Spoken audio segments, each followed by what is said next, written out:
Greetings all. Welcome to my physics class, dear children of class 10. Today I shall discuss with you the relationship between MA, VR and eta. In the previous classes, I have told you about the definitions and also about these terms. So now let's see how these terms, that is mechanical advantage, velocity ratio and efficiency are related to each other. By the definition of efficiency, we have known that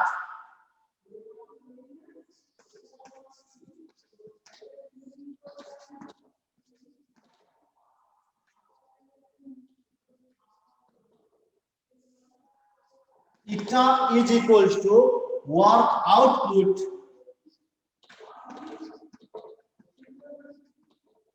divided by work input. Now, how can you find work? Work, you know that is force into displacement. And here given work output, that means we have to see which force is used as an output force, and in the denominator it is their work input. So you have to see which force is used as an input force. So now that is equals to work output. Work output means which force is coming as an output. That is your load, isn't it? So now we can write load into displacement of load. We know that work done is equals to force into displacement. So here, since we are considering the force, that is the load, therefore we have to bring the displacement of that force, that is dl, divided by work input. Work input is effort into dE, or displacement of the effort. That implies eta is equals to, now we can write here, load by effort into dL by dE. Now see, as you know that this load by effort is what? That is mechanical advantage, you have known already. But dL by dE, that is what? We know velocity ratio is equals to dE by dL. Since it is given dL by dE, now we can make it a reciprocal of this fraction, or we can write down 1 upon dE by dL, which will be the velocity ratio, or dL by dE is 1 upon velocity ratio, isn't it? So now for simplicity, we can write about there load by effort into 1 upon dE by dL. So 1 upon dE by dL is equals to dL by dE. So we are not changing anything. So therefore, now we can write eta or efficiency is equals to this, in place of load by effort, we can write mechanical advantage MA into 1 upon dE by dL is velocity ratio. Thus, eta is equals to MA upon VR.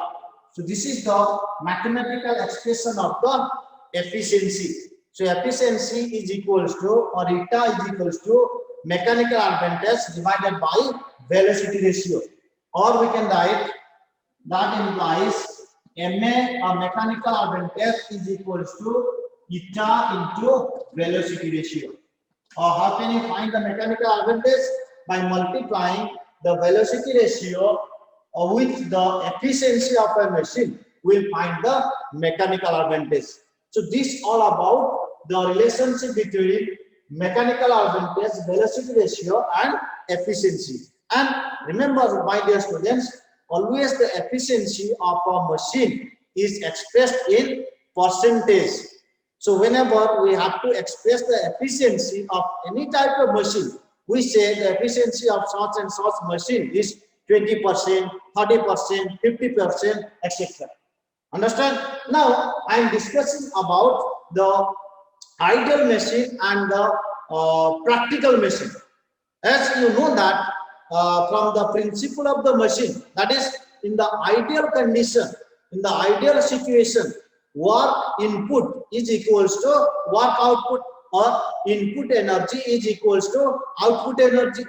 Now, what is the meaning of the ideal machine? Ideal machine means a machine whose efficiency is 100%. That is known as the ideal machine.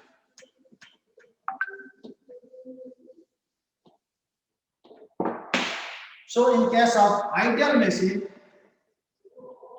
we can write here efficiency is equals to 100%.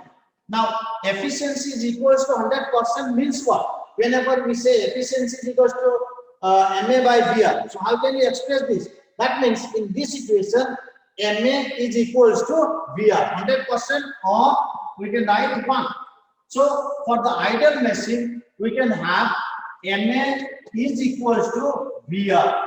Thus, when the mechanical advantage of a machine is equal to the velocity ratio, at that moment we get the efficiency as 100% or 1. So such type of machine is known as the ideal machine.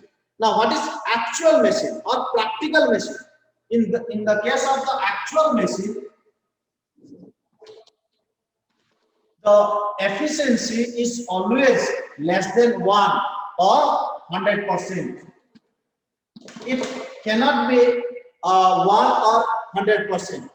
In case of the actual machine or the practical machine, there is always loss of the energy due to frictions, and because of that, the efficiency of the actual machine is always less than 1 or less than 100%. So whenever we talk about the efficiency is less than 1, then how can you compare this MA and VR? So obviously in this fraction, MA will be less than the VR. Then the fraction will become less than 1. So in this situation, we get mechanical advantage is always less than velocity ratio. Then in that situation, we'll get that the efficiency of the machine is less than 100%. I hope you understood this one. This about the ideal machine or the actual machine. And in regards to the machine, remember that in between these three terms, that is eta, MA and VR, remember one thing, the efficiency of a machine can change. It depends on the mechanical advantage, isn't it? And also the mechanical advantage hence depends on the load and the effort. Therefore, the efficiency of a given design of machine changes. Mechanical advantage also for a given design of machine changes. Why? Because since we know that mechanical advantage is the ratio of the two forces, that is load upon effort, and this force will be changed due to the friction. If friction will be more, that means the effort applied by us, we know that mechanical advantage is equals to load by effort. Now suppose in a place or at a place the friction is more, so in order to lift a load or in order to get the output work, we have to apply more force, isn't it? Therefore the effort will be increased, isn't it? So because of that reason, what happened? The mechanical advantage of the machine also changes. And as we know that velocity ratio is equals to velocity of effort divided by velocity of load. This velocity has nothing to do with the force of friction. Therefore, for a given design of machine, the velocity ratio cannot change or does not change. But the another two parameters, that is mechanical advantage and also the efficiency of the machine changes. So this, remember, this is very, very important.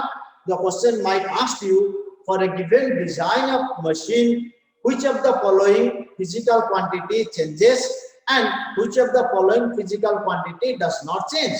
So which of the quantities are changing? Mechanical advantage and efficiency.